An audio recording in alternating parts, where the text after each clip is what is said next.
Hello दोस्तों, आप सभी का हमारे चैनल स्टडी ग्रुप एजुकेशन में स्वागत है। आज की इस वीडियो में हम छत्तीसगढ़ शिक्षक भर्ती के लिए विज्ञान विषय के कुछ महत्वपूर्ण एमसीक्यू प्रश्नों पर चर्चा करेंगे। देखते हैं पहला प्रश्न, किसी रासायनिक अभिक्रिया की दर स्थिरांक निर्भर करता है। ऑप्शन ए है तापमान पर, ऑप्शन बी है द्रव्यमान पर, ऑप्शन सी है विलेय के मोल प्रभाज पर और ऑप्शन डी है समय पर। आपको बताना है कि किसी रासायनिक अभिक्रिया की दर स्थिरांक किस पर निर्भर करता है।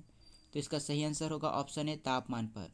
किसी अभिक्रिया का दर स्थिरांक तापमान पर निर्भर करता है। यदि आप ताप को बढ़ा दोगे तो अभिक्रिया की दर बढ़ जाएगी, ताप को कम करने पर अभिक्रिया की दर कम हो जाती है। अगला प्रश्न है, निम्न में से अनुत्क्रमणीय अभिक्रिया है। आपको बताना है इन चारों ऑप्शन में से कौन सा अनुत्क्रमणीय अभिक्रिया है। अगर हम अनुत्क्रमणीय अभिक्रिया के संबंध में जानना चाहें तो अनुत्क्रमणीय अभिक्रिया एक ऐसी अभिक्रिया होती है जिसे एक तीर के चिन्ह से प्रदर्शित किया जाता है और यह अभिक्रिया पूर्णतः को प्राप्त होती है और यह केवल एक ही दिशा में संचालित होती है। वहीं उत्क्रमणीय अभिक्रिया एक ऐसी अभिक्रिया होती है जिसे साम्य चिन्ह से प्रदर्शित करते हैं। यह दोनों दिशाओं में चलती है और कभी भी पूर्णतः को प्राप्त नहीं करती है। चारों ऑप्शन में से केवल बी में तीर का चिन्ह प्रयोग हुआ है और यह एक ही दिशा में संचालित हो रही है। इस कारण यह एक प्रकार की अनुत्क्रमणीय अभिक्रिया होगी। अगला प्रश्न है, साम्य अवस्था पर क्रियाकारकों की सांद्रता को अपरिवर्तित रखता है। आपको बताना है कि इनमें से कौन सा ऐसा पदार्थ है साम्य अवस्था पर क्रियाकारकों की सांद्रता को अपरिवर्तित बनाए रखता है। ऑप्शन ए है उत्प्रेरक, ऑप्शन बी है दाब, ऑप्शन सी है ताप और ऑप्शन डी है आयतन। तो इसका सही आंसर होगा ऑप्शन ए उत्प्रेरक। उत्प्रेरक एक ऐसा पदार्थ होता है जिसे किसी रासायनिक अभिक्रिया में बाहर से डाला जाता है और यह किसी अभिक्रिया की दर को या तो बढ़ा सकती है या घटा सकती है और साम्य अवस्था की स्थिति में यह सांद्रता को परिवर्तित बनाए रखता है। अगला प्रश्न है, किसी विलयन की हाइड्रोजन आयन सांद्र अर्थात -3 ग्राम आयन प्रति लीटर है तो विलयन का पीएच मान होगा। जैसा आप सभी जानते हो, किसी विलयन का पीएच मान हाइड्रोजन आयन के ऋणात्मक लघु गुणक के बराबर होता है।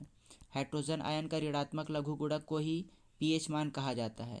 यहाँ पर हाइड्रोजन आयन का जो सांद्रण है वह दिया गया है 10⁻³ तो 10⁻³ को अगर आप रखोगे, यहाँ पर रहेगा आपका लॉग, तो ये आपका सामने आ जाएगा, तो माइनस और माइनस प्लस हो जाएगा तो आपको मिलेगा 3 और लॉग 10/10 होता है 1, तो आपको फाइनल आंसर मिलेगा 3। तो इस विलयन का पीएच मान आपको आंसर मिलेगा 3। ऑप्शन सी इसका सही है। अगला प्रश्न है, उत्प्रेरक की उपस्थिति रासायनिक अभिक्रिया की दर को खाली स्थान देती है। ऑप्शन ए है बढ़ा देती है, ऑप्शन बी है घटा देती है, ऑप्शन सी है बढ़ा या घटा देती है और ऑप्शन डी है अपरिवर्तित रखती है। तो इसका सही आंसर होगा ऑप्शन सी। उत्प्रेरक एक ऐसा पदार्थ होता है जिसे किसी रासायनिक अभिक्रिया में डालने पर वह अभिक्रिया की दर को बढ़ा या घटा सकती है। अगला प्रश्न है, उदासीन विलयन का पीएच मान होता है।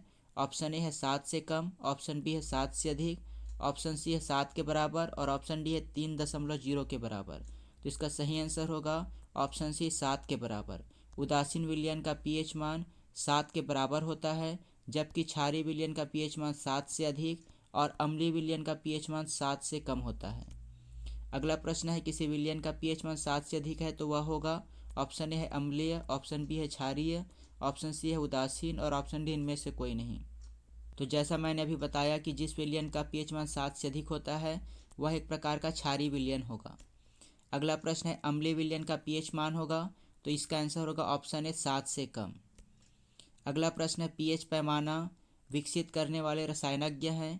ऑप्शन ए है ब्रास्टेड एंड लारी, ऑप्शन बी है आर्हेनियस, ऑप्शन सी है सोरेनसन और ऑप्शन डी है लुइस। तो इसका सही आंसर होगा ऑप्शन सी सोरेनसन। सोरेनसन के द्वारा सन 1909 में पीएच पैमाने का विकास किया गया था और इस पीएच पैमाने के माध्यम से किसी भी विलयन की अम्लीयता और क्षारीयता का मापन किया जाता है और इसे ही पीएच पैमाना कहा जाता है।